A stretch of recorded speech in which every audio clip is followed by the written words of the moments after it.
Praise the Lord.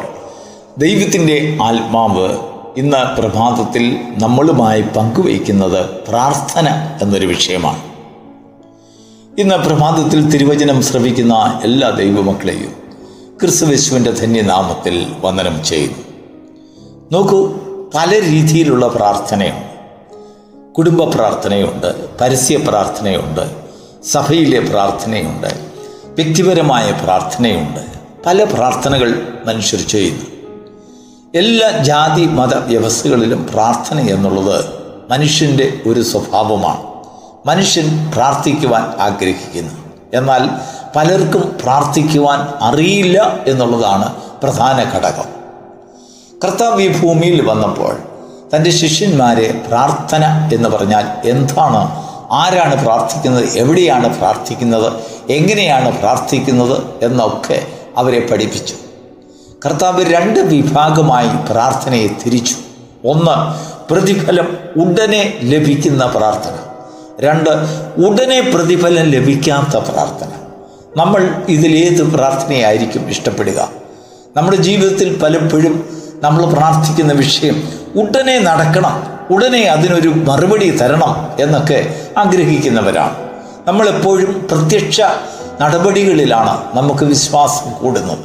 നമുക്ക് കാത്തിരിക്കുവാനുള്ള മനസ്ഥിതിയില്ല.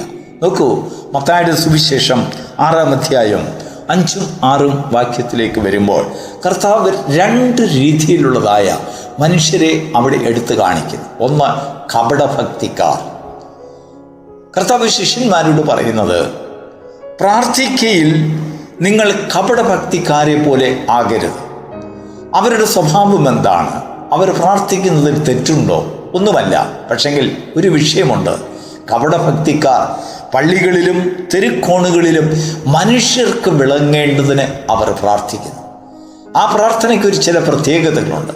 നല്ല ഭാഷ, നല്ല ആശയമുള്ളതായ വിഷയങ്ങളൊക്കെ വെച്ച് പറഞ്ഞ് പ്രാർത്ഥിക്കുവാനുള്ള കഴിവ്. അവർക്ക് നല്ല വിദ്യാഭ്യാസമുണ്ട്. അവർ ഉപയോഗിക്കുന്ന വാക്കുകൾക്കെല്ലാം അലങ്കാരങ്ങളുണ്ട്.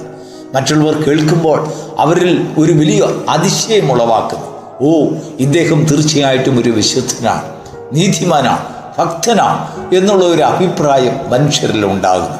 കർത്താവ് പറയുന്നു, മറ്റുള്ളവരിൽ ഇങ്ങനെയുള്ളതായ അഭിപ്രായം ഉണ്ടാകുമ്പോൾ ആ അഭിപ്രായമാണ് അങ്ങനെയുള്ളവർക്ക്, കപടഭക്തിക്കാർക്ക് പ്രതിഫലമായി സ്വർഗം നൽകുന്നത്. അവർ അതിനെ വിഡ്രോ ചെയ്തു. ആ കാശ് ദൈവം ഉടനടി കൊടുത്തു. അവർക്ക് പെൻഡിങ് ഒന്നുമില്ല. അവർ പ്രാർത്ഥിച്ചത് നന്നായിരുന്നു, നല്ല വാചകം, നല്ല ഗംഭീരമായി പ്രാർത്ഥിക്കുവാൻ കഴിഞ്ഞു. പക്ഷെങ്കിൽ പിന്നീട് ആ പ്രതിഫലം വാങ്ങിയതിനാൽ പിന്നെ അവർക്ക് ദൈവവുമായിട്ടുള്ളതായ ബന്ധം ഇഷ്ടപ്പെട്ടില്ല. അവരത് അങ്ങനെ വീണ്ടും അങ്ങനെ സമൂഹത്തിലുള്ളതായ ഒരു പ്രാർത്ഥനയിൽ മാത്രം അവലംബം വെച്ച് കൊണ്ടുപോകുന്നവർ. ദൈവവുമായിട്ട് അവർക്ക് ബന്ധമൊന്നുമില്ല. പക്ഷെങ്കിൽ ദൈവത്തെ നന്നായിട്ട് അവതരിപ്പിക്കുവാൻ അവരെ കൊണ്ട് സാധിക്കും. കർത്താവിനെക്കുറിച്ച് അവർക്ക് നല്ലതുപോലെ സംസാരിക്കുവാൻ അവരെ കൊണ്ട് കഴിയും. എന്നാൽ കർത്താവുമായി അവർക്ക് യാതൊരു ബന്ധവുമില്ല. എന്നാൽ ശിഷ്യന്മാരെക്കുറിച്ച് കർത്താവ് ആഗ്രഹിക്കുന്നത്, നിങ്ങളോ അങ്ങനെ ആകരുത്, കപടഭക്തിക്കാരെ പോലെ ആകരുത്. നിങ്ങൾ കർത്താവിനെക്കുറിച്ച് പറയുകയും നിങ്ങൾക്ക് കർത്താവുമായിട്ട് ബന്ധവുമുള്ളവരായിരിക്കണം. അതുകൊണ്ട് നിങ്ങൾ എന്ത് ചെയ്യണം? നിങ്ങൾ അറയിൽ കടന്ന് വാതിലടച്ച് രഹസ്യത്തിലുള്ള നിങ്ങളുടെ പിതാവുമായി നിങ്ങളുടെ ആശയങ്ങൾ പങ്കുവയ്ക്കണം. നിങ്ങളുടെ കുറവ് വശങ്ങൾ ഏറ്റുപറയണം. നിങ്ങളുടെ താഴ്ചകൾ ഏറ്റുപറയണം. നിങ്ങളുടെ ആവശ്യങ്ങൾ ദൈവത്തോട് അറിയിക്കണം. നിങ്ങൾ ജൽപ്പനം ചെയ്യുന്നവരെ പോലെ ആകരുത്. മറ്റുള്ളവരെ നിങ്ങൾ അനുകരിക്കരുത്. നിങ്ങളുടേതായ ഒരു ഭാഷാ ശൈലി രൂപപ്പെടണം. നിങ്ങളുടേതായ വാചകങ്ങൾ ഒരു മകൻ അപ്പൻ്റെ അടുത്ത് ചെന്ന് സംസാരിക്കുന്നത് പോലെ അവിടെ പ്രാസം വേണ്ട, അലങ്കാരം വേണ്ട, മറ്റ് യാതൊരു വിധമായ ഭാഷാശുദ്ധിയും അവിടെ ആവശ്യമില്ല. നിൻ്റെ ഹൃദയത്തിൻ്റെ ഭാഷ, ആ ഭാഷ കേൾക്കുവാൻ രഹസ്യത്തിലുള്ള നിൻ്റെ പിതാവ് നിൻ്റെ അടുത്ത് വരും. എന്തുകൊണ്ടാണ് കർത്താവ് രഹസ്യത്തിലുള്ള പിതാവ് എന്നുള്ളൊരു പേര് കൊടുത്തത്? രഹസ്യത്തിലാണോ പിതാവ് ഇരിക്കുന്നത്? അല്ല. എന്നാൽ നമ്മെ സംബന്ധിച്ചിടത്തോളം, പ്രാർത്ഥനയെ സംബന്ധിച്ചിടത്തോളം നമ്മുടെ പിതാവ് രഹസ്യത്തിൽ നമ്മുമായി ബന്ധപ്പെടുന്നു. എന്തുകൊണ്ട്? നമ്മുടെ വിഷയങ്ങൾ, നമ്മുടെ താഴ്ചകൾ മറ്റുള്ളവരുടെ മുമ്പിൽ വെളിപ്പെടുത്തി നമ്മെ ലജ്ജിപ്പിക്കുവാനല്ല, എന്നാൽ ലംഘനം ക്ഷമിച്ചും പാപം മറച്ചും കിട്ടിയ മനുഷ്യൻ ഭാഗ്യവാൻ എന്ന രീതിയിൽ നമ്മെ ഒരു ഭാഗ്യവാനാക്കുന്നതിന് വേണ്ടി ദൈവം രഹസ്യമായി നാമുമായി ബന്ധം സ്ഥാപിക്കുന്നു. അതുകൊണ്ടാണ് കർത്താവ് പറഞ്ഞത്, രഹസ്യത്തിലുള്ള പിതാവ്. അവൻ നിന്റെ ജീവിത ശൈലിയെ, നിന്റെ കുറവുവശങ്ങളെ, നിന്റെ പാപങ്ങളെ, ഭാരങ്ങളെ മറ്റുള്ളവരുടെ മുമ്പിൽ അനാവൃതമാക്കുന്നില്ല. ദൈവം നിന്നെ ലജ്ജിപ്പിക്കുന്നില്ല, ദൈവം നിന്നെ നാണിപ്പിക്കുന്നില്ല. ദൈവത്തിൻ്റെ വാഗ്ദത്തമുള്ളത്. അങ്ങനെയുള്ള പ്രാർത്ഥനയെക്കുറിച്ച് കർത്താവ് പറയുന്നത്, രഹസ്യത്തിലുള്ള പിതാവ് നിങ്ങൾക്ക് പ്രതിഫലം തരും എന്ന് പറഞ്ഞാൽ അതൊരു വാഗ്ദത്തമാണ്. അബ്രഹാമിനോട് ദൈവം വാഗ്ദത്തം ചെയ്തില്ലേ, ഞാൻ നിന്റെ സന്തതിക്ക് കൊടുക്കും.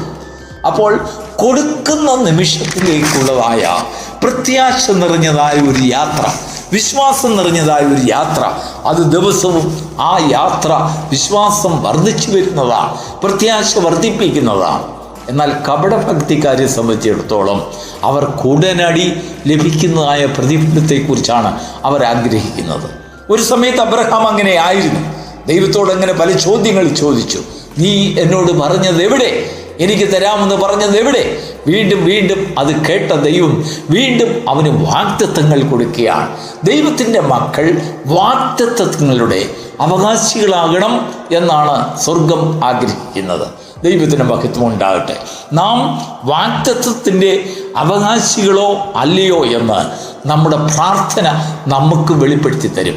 നമ്മോട് സംസാരിക്കും, നമ്മുടെ മനസാക്ഷിയോട് സംസാരിക്കും, നമ്മുടെ ആത്മാവിനോട് സംസാരിക്കും.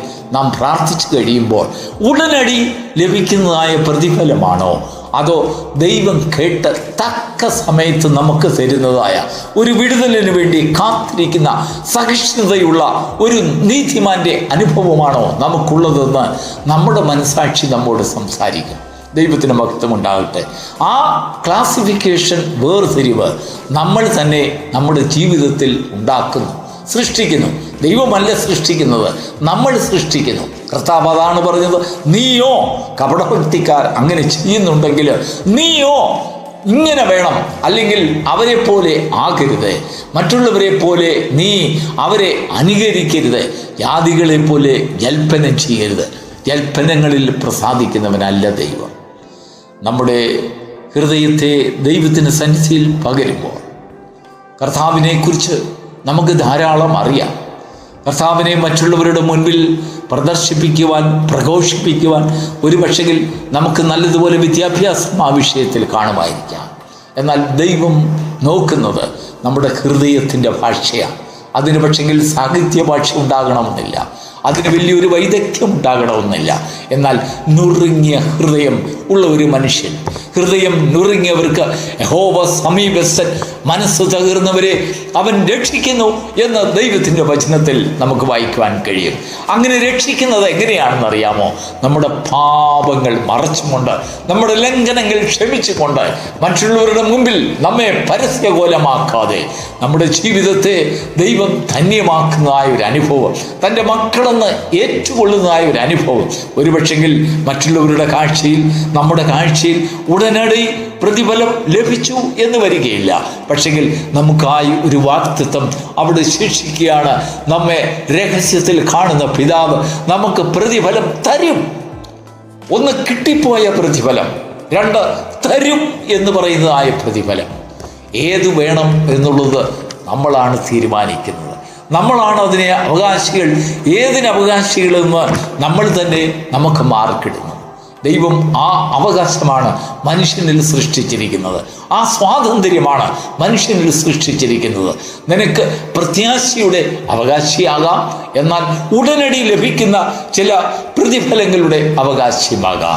പ്രിയപ്പെട്ട ദൈവത്തിൻ്റെ മക്കളെ, നമ്മെ സ്വർഗം നോക്കുന്നത് നാം ദൈവമക്കളാകണം എന്നുള്ളതാണ്. കൂട്ടവകാശികളാകണം, ദൈവവുമായി ബന്ധമുള്ളവരാകണം. നമുക്കിത് ലഭിക്കുന്നതായ വാഗ്ദത്തങ്ങൾ ഓരോ ദിവസവും ദൈവത്തോട് നമ്മെ അടുപ്പിക്കുന്നതായി തീരട്ടെ. നമ്മുടെ പ്രതിഫലം കർത്താവ് തരും. തക്ക സമയത്ത് അവൻ നമ്മെ വിടുവിക്കും. നമ്മുടെ ആവശ്യങ്ങൾ അവൻ അറിയുന്നു. അവൻ്റെ സന്നിധിയിൽ രഹസ്യമായി ഒരു ബന്ധം, വ്യക്തിപരമായ ഒരു ബന്ധം സ്ഥാപിക്കുന്ന ദൈവമക്കളായി തീരുവാൻ ദൈവം ധാരാളം കൃപയാൽ നിങ്ങളെ നിറയ്ക്കുമാറാകട്ടെ. God bless you.